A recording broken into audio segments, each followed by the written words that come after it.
True Murder. It's a rare insight into a killer's tortured mind. The most shocking killers in true crime history. Victims were brutalized, shot, stabbed. And the authors that have written about them.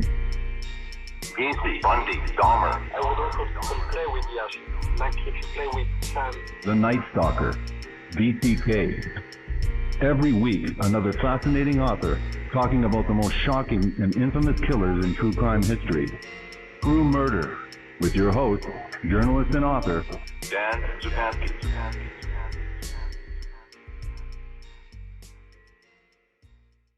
Good evening. From real-life Mafia survivor Frank DiMatteo, the gripping account of the life and crimes of the most feared Mafia boss of all time, Carmine Galante, the prime mover behind the legendary French Connection. The son of Sicilian immigrants, Carmine Galante was raised in Manhattan's Little Italy and by all accounts born bad. At age 10, his home away from home was juvenile detention. By 15, he was terrorizing the streets of New York's Lower East Side, scoring high marks for the errands he was running for his La Cosa Nostra elders. When he turned 20, Galante was already one of the mob's top enforcers, a sadistic thrill killer and clinically diagnosed psychopath with big dreams. Whack his way into controlling organized crime the world over, vowing to kill Mafia chieftains Tommy Lucchese and Carlo Gambino and take control of their mob families. Carmine Galante's rise to Mafia star was infamous. Hitman for the Luciano and Genovese crime families, named consigliere by Joseph Bonanno, he wiped out 8 members of the Gambinos on behalf of Mussolini. He assassinated the publisher of an anti-fascist newspaper. The biggest dope peddler in the country, according to law enforcement, Galante helped orchestrate one of the largest heroin trafficking operations on record, a power move too dangerous for his rivals in the narcotics trade. The heads of the 5 New York families decided that the psychotic Galante had to be stopped. On July 12, 1979, finishing his lunch in a Brooklyn restaurant, Galante got what he dished out his whole life, a shotgun blast to the face. His trademark cigar, still clenched in his teeth. The book that we're featuring this evening is a cigar, Carmine Galante, Mafia Terror, with my special guest authors Frank DiMatteo and Michael Benson. Welcome to the program, Frank DiMatteo and Michael Benson. Thank you. Thank you very much.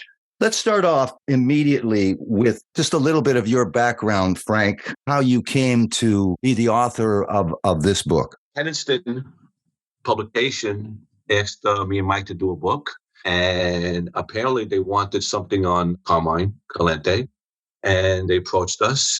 And I spoke to Mike, and I had 2 meetings with Galante in the 70s. So they said, would you like to do it? And we did it. You take us in the book, The Cigar, and tell us the reference with the cigar and Lilo, and tell us about Camilo Galante's beginnings.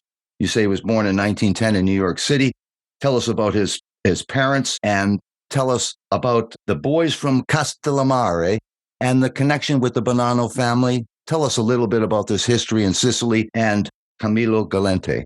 You explain the possible relationship between his father, Carmine's father, and the Bonanno family that traced right back to Italy and its roots. And also this, the Castellamare people that stood up for themselves, what that represented in America. You say that they had few opportunities when they came to America. And this organization that traced back to Italy provided for them once they were in America. So tell us about him rising in the ranks of the Bonanno family and really what he aspired to in terms of his role with the Bonanno family. Frank and I have been a team for a while now. This is not our first book together. We teamed up originally because Frank, all by his lonesome, sat down at his computer and wrote a book called Lion in the Basement, which completely rock and rolled. It was fantastic. But Frank's not an educated guy in a formal sense, but he could sure tell a story. So Kensington Publishing brought me in because I could talk college and fix it up, add some material. And it came out as Growing Up Mafia, The President Street Boys, which is still one of the greatest books ever written. All I did was fix it up, I swear. But we became friends and the team worked well. So we went on to write a book about Carmine the Snake Persico. We wrote about Albert the Mad Hatter Anastasia. We wrote about Carmine DiBiase, a.k.a. Sonny Pinto, the man who actually killed Joey Gallo. Don't pay any attention to that Irishman, BS. And because those books were successful and still continue to do very well, we're doing Galante now, who was the all-time world's greatest heroin dealer. As for the Casa Calamari, I think when Lucky Luciano set up the 5-family system, he gave Casa Calamari their own family. And that was the Bonanos. The Bonanos had been running that town in Sicily for generations. And Joseph was just the youngest one. He was sent to America to take care of the people from town who had immigrated to America. So when the Galantes arrive in America, they don't know diddly about U.S. government. Their government is going to be the Bonanno crime family. So it's perfectly possible that Carmine had no choice whatsoever as to what he was going to do with his life. He was going to be a Bonanno. Sorry, you introduce a couple characters that will remain through this entire story. Angelo Moe Perzanzano and best friend Giuseppe Joseph Joey Beck di Palermo. These guys are around when he's 15 years old and he begins his criminal career. Tell us about his ascension in the Bonanno family. What is he hired to do, or what is his role within that family? And tell us about that rise in the family. I think that the thing you understand about Galante is that he's a crook from childhood. By the time he's 10 years old, he's already in reform school. He's got his own juvenile delinquent gang. By the time he's 14, he gets his first major bust at 15. And by the time he comes out of Sing Sing, he's a grown man who's considered one of the mob's top enforcers. And Joey Beck and Cousin Moe, they're there from the start. Joey Beck is a particularly interesting character because of the way he looked. He stood out in a crowd. Most of the tough guys were kind of short and squat, but Joey Beck looked like he'd been tortured too long on the rack. His neck was long, his head was bulbous, he had a big forehead, a Coke bottle lens glasses, and a protruding Adam's apple. And of course, he was a stone cold killer. So it's horrifying to think that there were people who the last thing they saw was that face in theirs with his hands around their throat. As for Cousin Moe was brain trust for Galante. He was the guy who would explain, Galante's not that smart of a guy. I don't think he was the mentally handicapped fellow he pretended to be when he was in police custody. Right. But he wasn't an intellectual, wasn't much of a thinker. And he always had somebody at his side that did the thinking part for him, and he did the tough guy part. And Cousin Moe was that character in his life for a long time, right up until maybe a half hour before his death, at which point, Cousin Moe took an unexpected powder. You take us to Christmas Eve, 1930, and this gun battle at the Lieberman Brewery. Tell us about that and what is the result for Carmine. Silver bells, it's Christmas time in the city, and it's hustling and bustling in Williamsburg, Brooklyn. And Galante and some friends decide they're going to bump off the Lieberman Brewery, which they do. And they would have gotten away with it too, except for they ran into a beer truck outside and decided they were going to take some beer as well. And while they're breaking into the truck to take out the cases of beer, they get caught by Detective Joseph Minahan. And Minahan says, "Hey, what are you guys doing there?" And Galante says, eat lead, copper, and starts shooting at him. And he hits Minahan, wounds him. But he also hits a 6-year-old girl named Shirley Hershowitz, who lived on Bedford Avenue in Brooklyn, one of the few streets that goes from one side of Brooklyn all the way to the other. You could walk from one edge to the other all the way on Bedford Avenue. Changes character along the way. But Shirley Hershowitz was shot in the leg. So Galante has now shot a kid. There's 4 bullets strike Minahan's coat, but not him. Which reminds me, I remember Dick Tracy's hat. Yeah. Bad guys would always shoot at Dick Tracy, and he'd take off his hat, and there'd be a bullet hole in his hat. And he had a closet that was just full of hats with bullet holes in them. And it's been 80 years. How come these guys don't aim a little lower? Yeah. But 4 bullets in Minahan's coat, and 1 in Minahan as well. But he still manages to chase Galante down and arrests him. And Galante goes away for his first long stretch in prison, which is probably the luckiest thing that ever happened to him. Right. Because the Castellammare's War takes place while he's in prison. And he most certainly would have been killed in that war had he been on the streets at that time. At that time when he's in Dannemora, he is seen by psychiatrists. What is their diagnosis? What do they have to say after speaking with him? Well, first of all, Frank should tell you the story about he went to Dannemora once. I got to see it from the outside, but still chilling story. Yeah, they say that he has a personality disorder. He is a psychopath, which is probably true. Psychopath is basically a man who has no conscience. And it's true. I don't think that Galante ever felt bad about anything he did, no matter how horrible it was. But yeah, Frank, talk about Dan Amora. That'll warp you right there.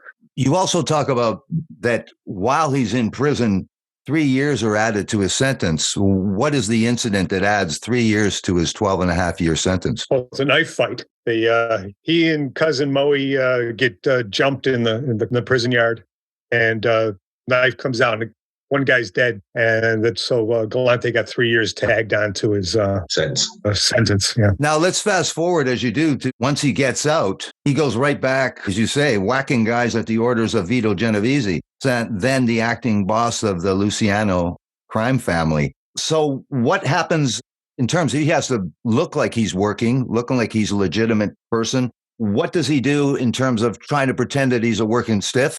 And what happens in his rise in the Bonanno family or Genovese as a hitman? Well, they had cover stories. I think the cover story was he worked for an artificial flower company, or he was a truck driver for a truck company that only had one truck. These are things they put together, but basically for the IRS, so they could file that they worked and made a certain amount of money, especially after you come out of prison, because you have to be gainfully employed and not hang around with other felons. But he was, in reality, a hitman of growing importance. And when Vito Genovese split the country and went to Italy to avoid going to prison for life, he made friends with Mussolini. Mussolini, who was the fascist leader of Italy at the time. And as a rule, the fascists and mafioso did not get along because they were competing governments. But in this case, Genovese needed to make peace because he needed someplace to live in safety. So Mussolini said, okay, we'll protect you, but you got to do me some favors. You have anybody in New York who could kill a guy for me? And Genovese says, yeah, as a matter of fact, I do.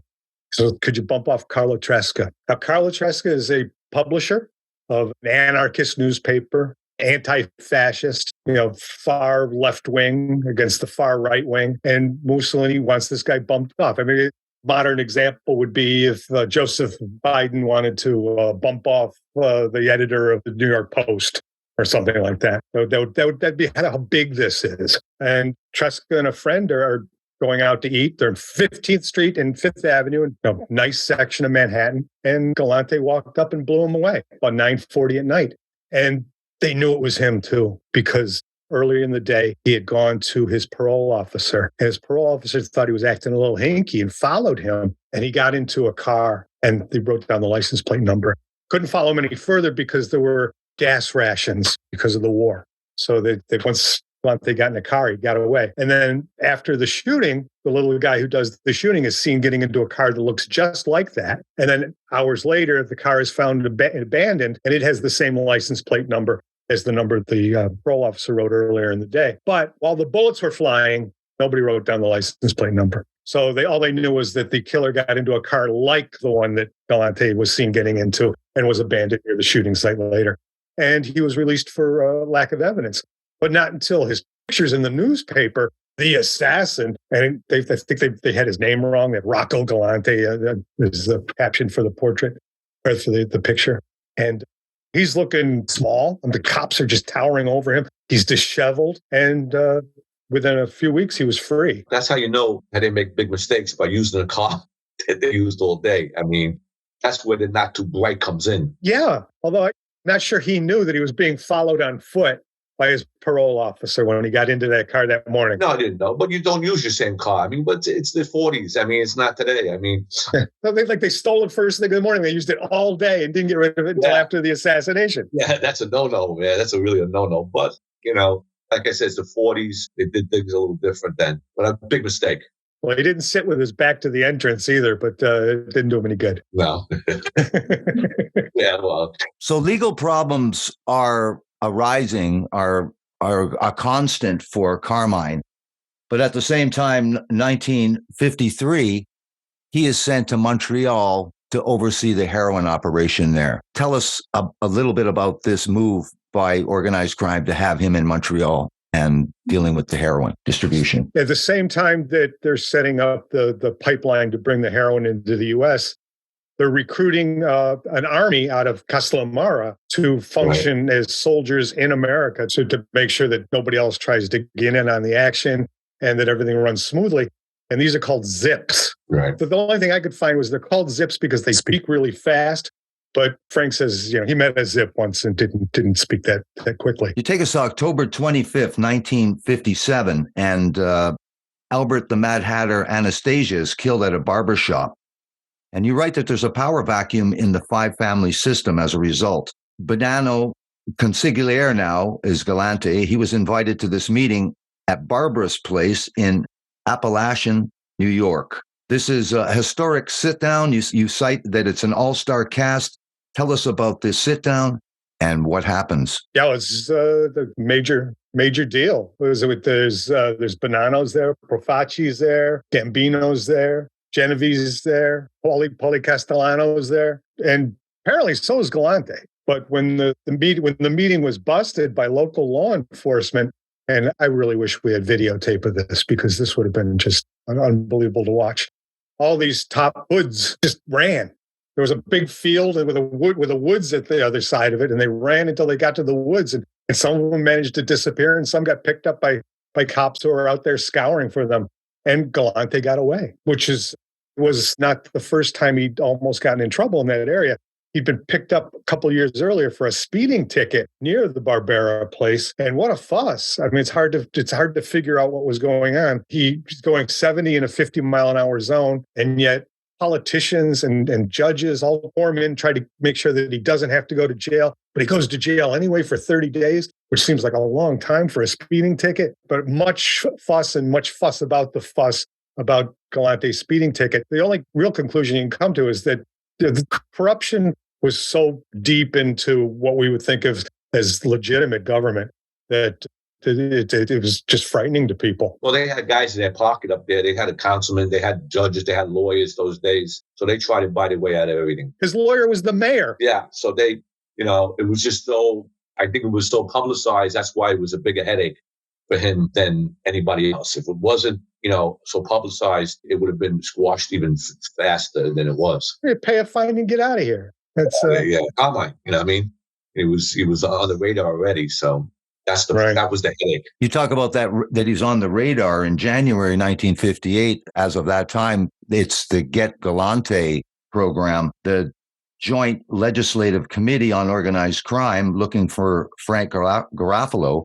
But also that Galante is missing and they don't know where he is. And the newspaper articles are portraying him as very, very big person, an important person in the world of organized crime. Yeah, well, he's developed a second identity, comes with a second wife and a child with the second wife, although he wasn't technically a bigamist. There's no evidence that he married the second wife. Yeah. But yeah, he was with Paul. What was his first name? It was Aquavella. Yes. I was just going to say that Galante's a horrible, horrible man, but he was in his way a great gangster. I mean, he was never, ever going to rat. Never. It wasn't going to happen. And while, rats were turning left and right, he was going to do his time and keep his mouth shut. And that was typical of that generation of guy. I mean, it's part of, I think, is that the Castellamari's tradition. Let's continue in 1958 because Joey Beck goes on trial and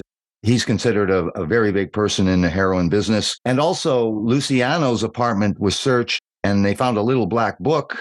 Many people arrested as a result. And Luciano is sent to Dannemora as well, serving 10 years. You tell us that there was also a move, instead of arresting and trying to convict these people, that 400 Italians were deported rather than prosecuted at that time. Right, but in order to do that, they had to be Italian citizens and not be naturalized Americans. Right. There was a story, and I'll ask Frank in a second if he believes this, but there was a story that Galante had been actually born in Italy and came to America when he was 4, in which case he could have been deported. But there was paperwork saying that he had been born in the Lower East Side of New York as Camillo Galante, different name.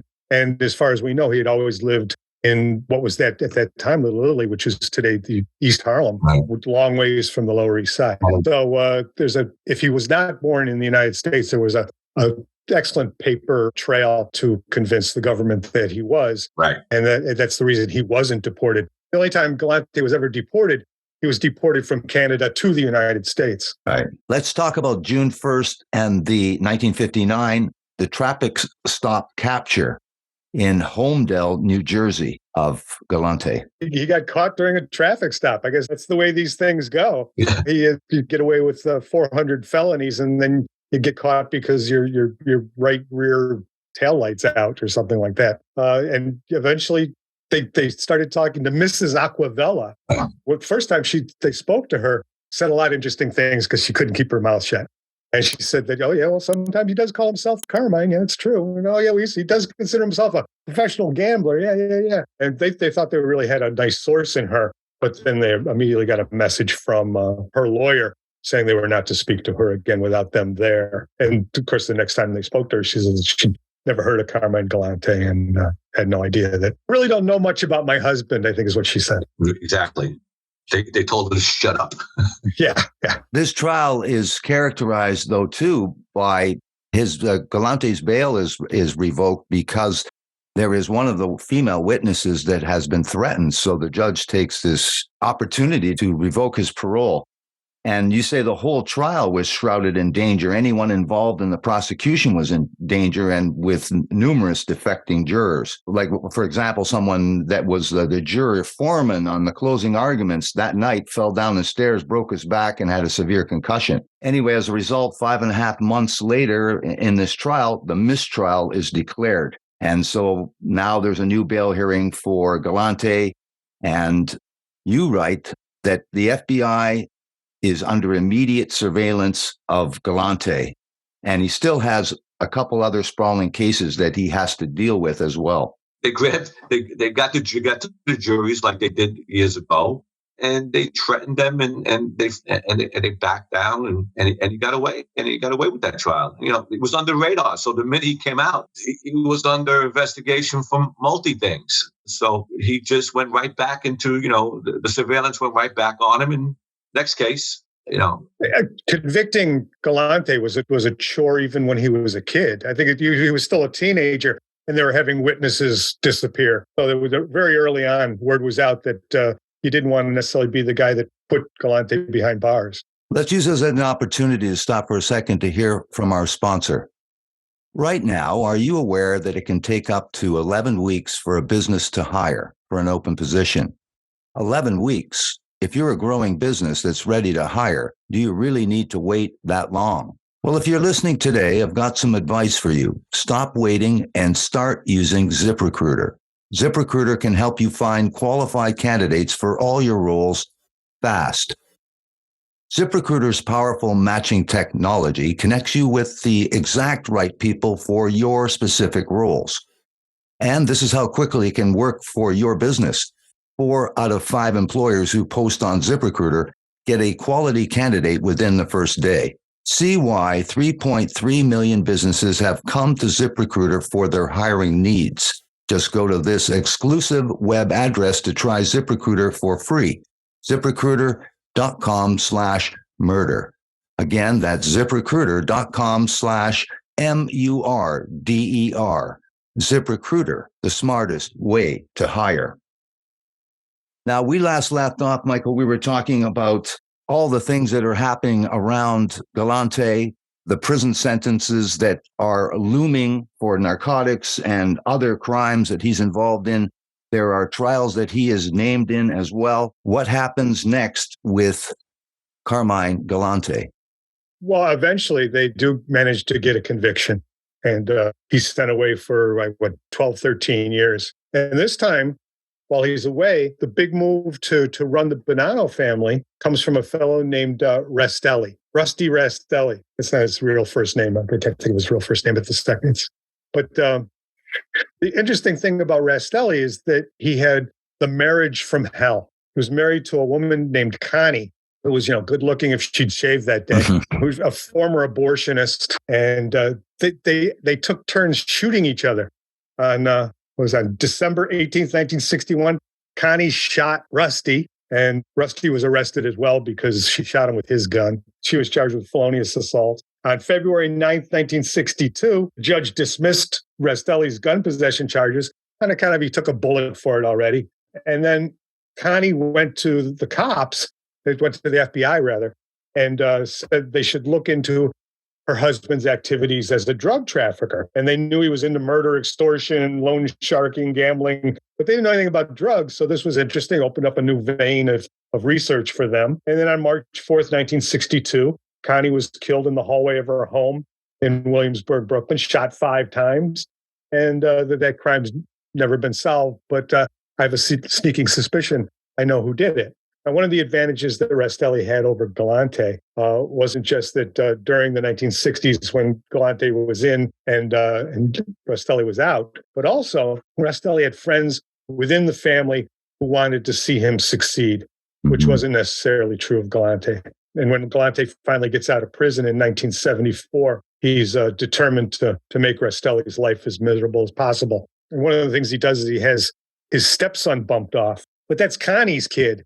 So we're not sure that Rastelli was that upset about it. Frank, you write about the first time that you met and the circumstances in which you met Galante. And this is with the Larry Gallo crew hangout. And you talk about your father, Ricky Di Matteo. Tell us a little bit about your father and just the circumstances in which you met Galante.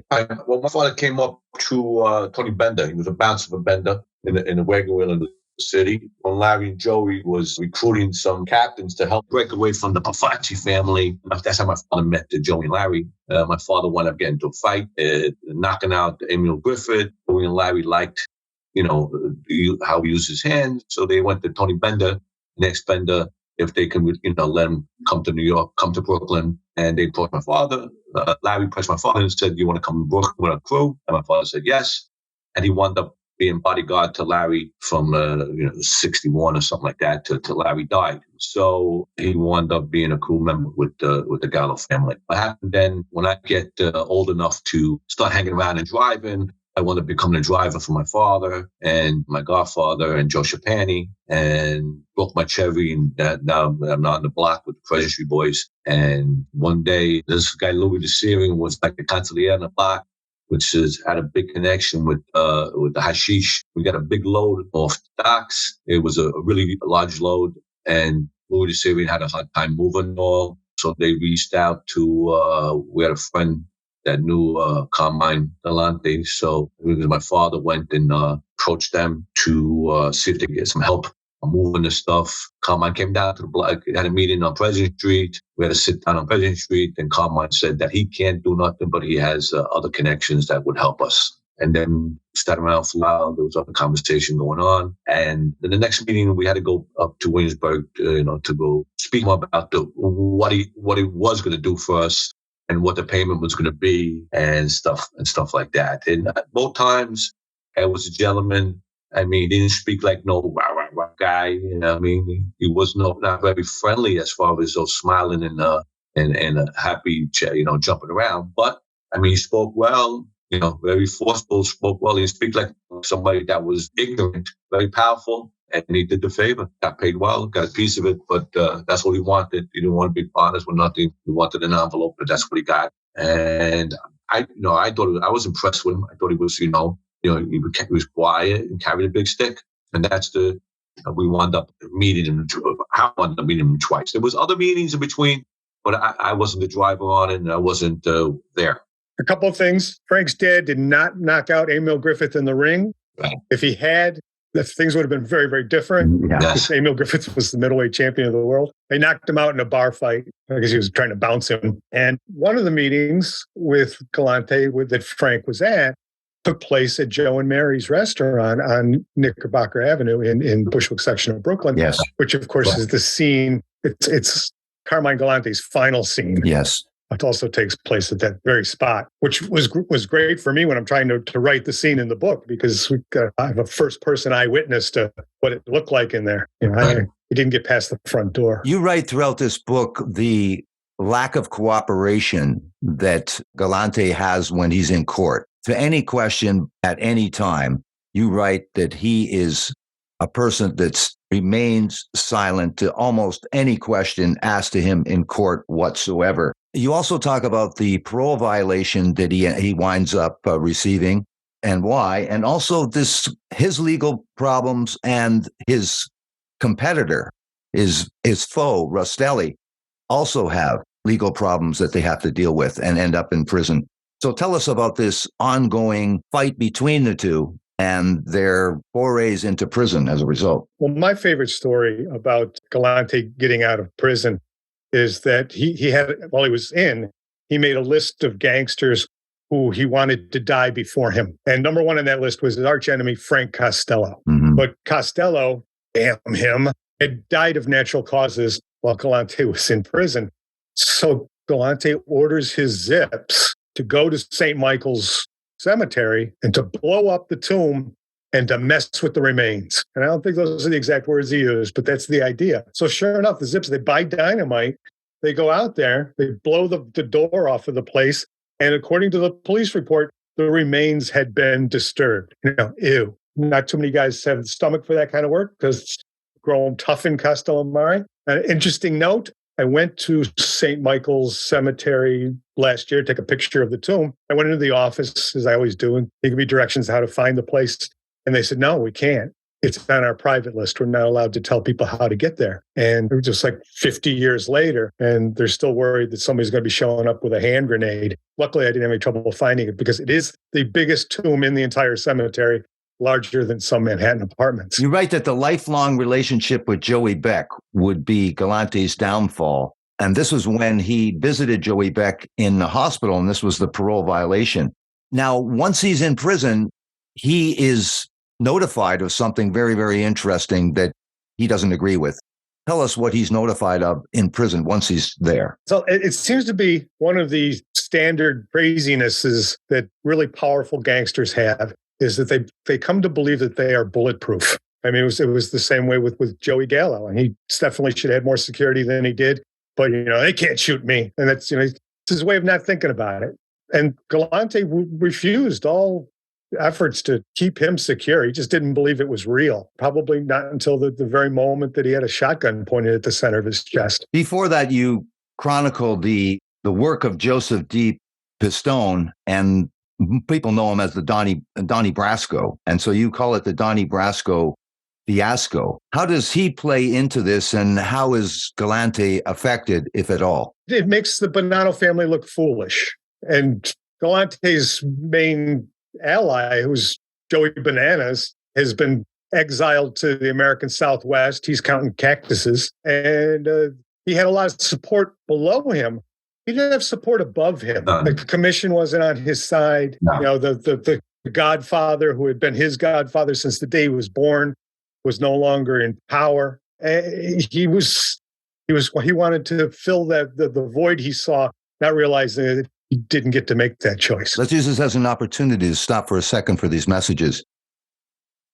Now, we talked about the circumstances in which he is marked for death and who makes those decisions, but you also talk about actually the exiled Bonanno is called and also gives his approval as well. Meanwhile, in the press, he has been called the boss of bosses, and it seems like he believes it. So take us to the circumstances, again, at Joe and Mary's Italian-American restaurant, which is a cousin of Galante, as a matter of fact, and tell us what happens. You mentioned the tall guy, which was his one of his bodyguards, which was 6'7", and part of what they were called Zips and his bodyguards. And also his beloved cousin Moe is there. And you did talk about for a bit about what happens during dinner. So tell us about this elaborate dinner outside, beautiful temperatures, and what happens at that dinner. It's a little bit hot. It's 88 degrees out, and they're sitting on pavement. It's July 12th, typically the hottest month of the summer. And they're in the patio behind Joe and Mary's, probably because there's no electronic surveillance devices. They're outside, right? Now, early in the meal, Angelo Presenzano, Carmine's trusted cousin Moe, says, I don't feel so good. I got to go for a walk. Galante says, yeah, go for a walk. Doesn't think anything about it. So the guy who'd been on Galante's side all along his whole life, even, got in trouble with him in prison, has now left his side forever. It's about 2:45 in the afternoon, hottest time of the day. And they're between courses. The main meal's been eaten and everyone's waiting for the dessert to be served. 4 men get out of a Mercury sedan on Knickerbocker Avenue out front. Three of them are armed with handguns and a shotgun. Their faces are obscured by ski masks, which couldn't have been comfortable in that temperature either. They entered Joe and Mary's through the front door. Now, the fourth guy was the driver, Santo Giordano. He had the rifle, and he stood guard on the sidewalk to make sure nobody came in during the shooting. Joe Toronto's the owner of the place. His son shouts out a warning when these guys come in because the ski mask and the guns are a dead giveaway. So while two of the gunmen moved swiftly through the restaurant and burst into the outdoor patio, the third was Dominic Big Trinchera, stopped in the storeroom and shot and wounded Toronto's son. That's for shouting out a warning. He then joined the other two on the patio. So, "What are you doing?" Toronto managed to say, looking back over his shoulder. He's the one who sat with his back to the entrance. Now, the gunfire erupts. Costanza Toronto is hysterical in the kitchen. She's hiding behind a refrigerator. All three gunmen are turned to the men at the table. And Russell Morrow, I think, is the guy who actually kills Galante. Right. And he does it with a shotgun blast to the center of Galante's chest. It says in the face on the back of the book, but I don't think that's the way it happened. Gets the shotgun blast to the center of the chest, and then handgun shots to the face. Galante was lighting a cigar when the shot takes place. And when he falls to the ground, the cigar is still in his mouth and his blood flowing out of his body into a drain. His life literally going down the drain. And astoundingly, as so often happened back in those days, photographer from the Daily News shows up before the cops. Mm-hmm. So there's pictures, of exactly the way the scene looked before anybody showed up and started taking fingerprints. Now, it was Bruno Whack Whack Indelicato shot and killed Toronto. And Cesare, the tall guy, Bonventre, he stood up during the shooting and joined the hit team. He shot and killed another guy at the table, a guy named Coppola, and then fired two shots into his ex-boss's dead body just to let everybody know that he was on the side that was winning. What's interesting is you write that there's a backup car outside the restaurant observing everything with Sonny Red Indelicato, Joey Massino, J.B. Indelicato, and Phil Giaccone, and Amato and Bonaventure. You write that both of those guys had come into the restaurant strangely in leather jackets despite this hot weather. Yeah, I don't know what that would mean, why you would wear a leather jacket for that occasion. They didn't arrive by motorcycle. I have no idea. Might have been just fashion. Could be. It might be a lightweight leather jacket. Yeah, it makes no sense. The guy's got guns on him anyway. I can't see no reason behind that. Galante died in a polo shirt. Yeah. Now, you write that there's retaliation for this eventually. The people that murdered him get theirs. Although, yeah, cause and effect is sometimes hard to figure in these cases. If you start saying that everybody who whacked somebody and then later got whacked got what they deserved, then I guess that's the way it goes. I know that from reading contemporary newspaper reports and then talking to Frank about what actually happened, it's sometimes very difficult to tell why somebody was whacked. Like Murder Inc. used to have Jewish guys and Italian guys, and the Jewish guys would whack the Italians who got out of line and vice versa. And it looked to the police, if they caught somebody, like the Jews and the Italians were at war with one another, when in reality, you just had a set of professional killers who were taking care of guys who'd done the wrong thing. And ethnicity had nothing to do with it. They were mixing up the ethnicities just to throw off the cops. Yeah. You write that in October 8th, 1986, the case started in 83, but the people that were involved in the Galante hit Indelicato with his daughter testifying in 1986 finally brought to trial over the murder of Galante. Right. That's why we know the details of who shot who, because there was some testimony years later from eyewitnesses. I think that justice was done. I mean, Galante was not a nice guy. He certainly, if he had been given a contract at 18 years old, saying that you're going to live to be close to 70 and then you're going to go out to a shotgun blast, he probably would have signed that contract. Yeah. I think he basically had the life that he wanted to have. He was never boss of bosses, but he imagined he was for a period of time, which probably was just as good. But yeah, I mean, you live that kind of life, that's how you're going to go. You write of the trial in February 85 to November 86, which convicted Salerno, Corallo, Santora, Guarneri, Persico, Langella, and Scopa. All these organized crime individuals were sentenced to 100 years, except Indelicato, which was 40 years. At the end of this book, you talk about the Galante blood and Carmine's nephew. Tell us a little bit about the Galante blood. I don't know how much we want to talk about it. I mean, I think that guy's getting out of jail soon. Yes. One of Galante's descendants also had some trouble with the law. Not everybody. And then I don't think that it's. I don't want to imply that there's a gangster gene that's being passed from generation to generation, but there was a member of Galante's family who sort of followed in the family tradition and got himself into some pretty bad trouble.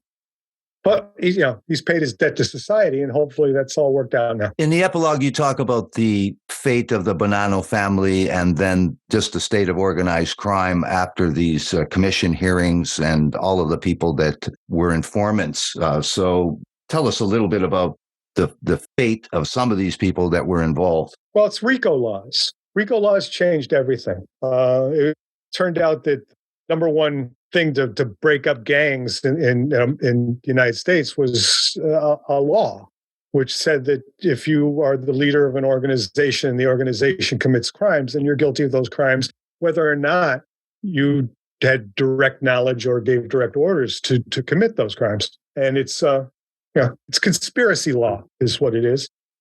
And it changed everything because you could no longer get away with plausible deniability. It just didn't work anymore. And 10 years since we're turning into life terms, and that made the Pledge of Omerta seem just a little less important. And of course, in the more generations you get away from Sicily, the less you're going to have that kind of thinking. So generally, the law enforcement got smart. Took the wind out of the sails of the mob by changing the law. Not necessarily through detective work or anything like that. You also talk the only way to understand this Galante and the story is to also understand how the Mafia were not in denial, but pretended that they had nothing to do with narcotics, especially heroin.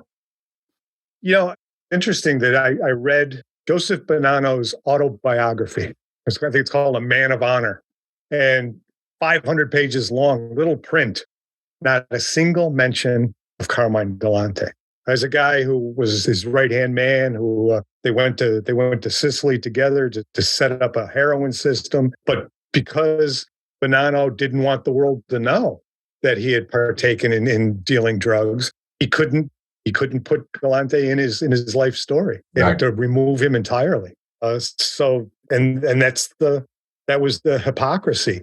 They really did, from a public relations point of view, want to be thought of as guys who just, we just help with people's vices. You want sex, we give you women. You want to gamble, we give you gambling, and that kind of thing. What harm is being done? Well, really what harm is being done here is a lot. I think they got away with it among themselves for years, basically through racism. So we're just going to sell the dope to black people. And I think there's a line like that even in The Godfather, where they're trying to decide whether they should do this, and it's largely true. They that's how they soothe their consciences. Those of them who had consciences. I don't think Galante cared who he hurt. Right. That big fat envelope helped a lot, to turn the cheek. That's right. Absolutely. Get a lot done with a fat envelope. Yeah. Yes. Yeah. I want to thank you very much, Frank DiMatteo and Michael Benson, for coming on and talking about your extraordinary The Cigar, Carmine Galante, Mafia Terror. Thank you so much for this interview. And if people want more information, is there any way that they might contact you, Frank, or find out more about your work? You get anything I have at mobcandymag.com. Everything I have, me and Mike done is on there. That's how you get a hold of me. mobcandymag.com. For me, just go to @author Michael Benson on Facebook. You'll get the whole deal. Thank you so much, Frank DiMatteo and Michael Benson. Thank you, Dan. Thank you. The Cigar, Carmine Galante, Mafia Terror. Bye-bye. All righty. Good night.